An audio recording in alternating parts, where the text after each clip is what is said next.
ថៃកំពុងតែជួបគ្រោះនៅក្នុងស្រុកតែបែរជាបង្កជាភាពតានតឹងនៅតាមបណ្ដោយព្រំដែនហើយឥឡូវនេះខេត្តចំនួន6ភាគខាងត្បូងរបស់ប្រទេសថៃកំពុងប្រឈមជាមួយនឹងគ្រោះធម្មជាតិយ៉ាងធ្ងន់ធ្ងរហើយក៏កំពុងតែរងនឹងការប្រមានពីអាជ្ញាធរនៅក្នុងប្រទេសថៃ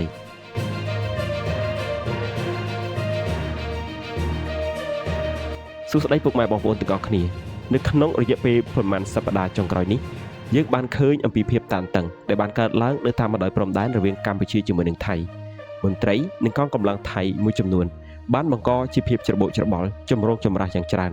ដែលធ្វើឲ្យទំនាក់ទំនងរវាងប្រទេសទាំងពីរកាន់តែមានភាពតានតឹងខណៈដែលមេដឹកនាំថៃមួយចំនួនកំពុងតែផ្ដោតអារម្មណ៍យកចិត្តទុកដាក់ទៅលើការឈ្លានពានយកទឹកដីរបស់ប្រទេសកម្ពុជាធម្មជាតិក៏ហាក់ដូចជាកំពុងតែរំលឹកពួកគេថាបញ្ហាពិតប្រាកដដែលត្រូវដោះស្រាយនោះគឺរឿងនៅក្នុងប្រទេសរបស់ខ្លួនឯងនៅពេលដែលពួកថៃកំពុងតែឈ្លានពានយកទឹកដីរបស់កម្ពុជាប៉ុន្តែពួកគេបែរជាត្រូវប្រឈមជាមួយនឹងទឹកជំនន់គ្រោះបាក់ដីនិងរលកសមុទ្រធំខេត្តរបស់ពួកគេគឺកំពុងតែទទួលមេរៀនដែលគួរឲ្យពួកគេយកទៅគិតប្រជាពលរដ្ឋខ្មែរជាច្រើនបាននិយាយថាមិនទាន់ដោះស្រាយបញ្ហាខ្លួនឯងផងបែរជាមកបង្កបញ្ហានៅក្រៅផ្ទះទៅវិញជាការពិតគ្រោះធម្មជាតិមិនមែនជារឿងដែលត្រូវអបអរសាទរឡើយព្រោះប្រជាពលរដ្ឋថៃស្លូតត្រង់គឺជាអ្នករងគ្រោះប៉ុន្តែស្ថានភាពនេះបានបង្ហាញថាប្រទេសណាក៏ដោយបើផ្ដោតទៅលើការបង្កចំនួនឈ្លានពានយកទឹកដីរបស់គេជំនួសឲ្យការដោះស្រាយបញ្ហានៅក្នុងស្រុកនោះបញ្ហាប្រកាសជាប្រមូលផ្ដុំកាន់តែច្រើនឡើង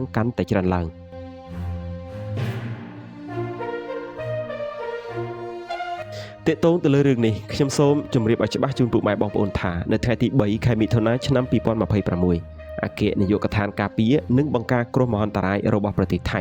ដែលគេហៅកាត់ថា DPM បានចេញនូវសេចក្តីប្រកាសព័ត៌មានហើយក៏ជាការព្រមានជាផ្លូវការមួយដោយប្រកាសថាខេត្តខាងត្បូងរបស់ប្រទេសថៃចំនួន6កំពុងប្រឈមនឹងហានិភ័យខ្ពស់បំផុតពីទឹកភ្លៀងយ៉ាងខ្លាំងដែលបង្កទៅជាទឹកជំនន់ភ្លាមហើយអាចនឹងមានទឹកហូរពីលើភ្នំហើយបណ្ដាលឲ្យមានការបាក់ដីហើយរលកសមុទ្រវិញក៏កើនឡើងនៅក្នុងកម្ពស់ខ្ពស់មួយដែលបង្កជាភាពគ្រោះថ្នាក់ឬក៏សញ្ញានៅអាសន្នសម្រាប់ប្រទេសថៃប្រភពនេះគឺត្រូវបានគេប្រកាសដោយលោកធីរផាតការចាំមាត់អគ្គនាយកនៃអគ្គនាយកដ្ឋានការពារនិងបង្កគ្រោះមហន្តរាយរបស់ប្រទេសថៃបន្ទាប់ពីមានការវាយតម្លៃរួមជាមួយនឹងមជ្ឈមណ្ឌលឧតុនិយមឆ្នេរសមុទ្រភាគខាងលិចនៃប្រទេសថៃយោងទៅតាមរបាយការណ៍ព្យាករណ៍ខ្យល់មូសុងនិងនិរដីដ៏ខ្លាំងមួយកំពុងគ្របដណ្ដប់ទៅលើសមុទ្រអាដាម៉ាន់និងតំបន់ភាគខាងត្បូងនៃប្រទេសថៃស្ថានភាពនេះបង្កឲ្យមានភ្លៀងធ្លាក់ខ្លាំងនៅតំបន់មួយចំនួនចាប់ពីថ្ងៃទី3ដល់ថ្ងៃទី8ខែមិថុនាឆ្នាំ2026អ្វីដែលគួរឲ្យកត់សម្គាល់នោះគឺខេត្តដែលត្រូវបានដាក់ក្នុងបញ្ជីឲ្យមានភាពប្រុងប្រយ័ត្នខ្ពស់រួមមានរហូតដល់16ខេត្តដែលរួមមានរណងផាងងាភូកេតក្រាប៊ីត្រាំងនិងសាតុនខេត្តទាំងនេះត្រូវបានអាជ្ញាធរថៃចាត់ទុកថាមានហានិភ័យខ្ពស់ចំពោះទឹកជំនន់ភ្លាមទឹកហូរពីតំបន់ភ្នំនិងការបាក់ដីដែលបង្កជាគ្រោះថ្នាក់ដល់ប្រជាពលរដ្ឋនិងហេដ្ឋារចនាសម្ព័ន្ធមិនត្រឹមតែប៉ុណ្ណោះស្ថានភាពនៅតំបន់សមុទ្រអាដាម៉ាន់កំពុងបង្កឲ្យមានភាពព្រួយបារម្ភយ៉ាងខ្លាំងអាជ្ញាធរថៃបានប្រមានថារលកអាចនឹងមានកម្ពស់ចាប់ពី2ម៉ែត្រទៅ3ម៉ែត្រនិងតំបន់ដែលមានព្យុះផ្គររន្ទះរលកអាចកើនឡើងលើសពី3ម៉ែត្រទៅទៀតដោយសារតែហានិភ័យនេះខេត្តចំនួន4រួមមានរណងផាងងាភូកេតនិងក្រាប៊ីត្រូវបានដាក់ស្ថិតនៅក្រោមការតាមដានជាពិសេសចំពោះខ្យល់បក់ខ្លាំងនិងរលកសមុទ្រដែលបង្កឲ្យមានភាពគ្រោះថ្នាក់អ្វីដែលគួរឲ្យកត់សម្គាល់នោះគឺអាជ្ញាធរថៃបានចេញនូវប័ណ្ណបញ្ជាឲ្យក្រុមសង្គ្រោះបន្ទាន់ត្រៀមខ្លួននៅក្នុងរយៈពេល24ម៉ោងជារៀងរាល់ថ្ងៃដាក់គ្រឿងចាក់ធុនធ្ងន់នៅក្នុងតំបន់ប្រឈមហានិភ័យនិងត្រៀមទីជ្រកបណ្ដោះអាសន្នសម្រាប់ប្រជាពលរដ្ឋរបស់ពួកគេ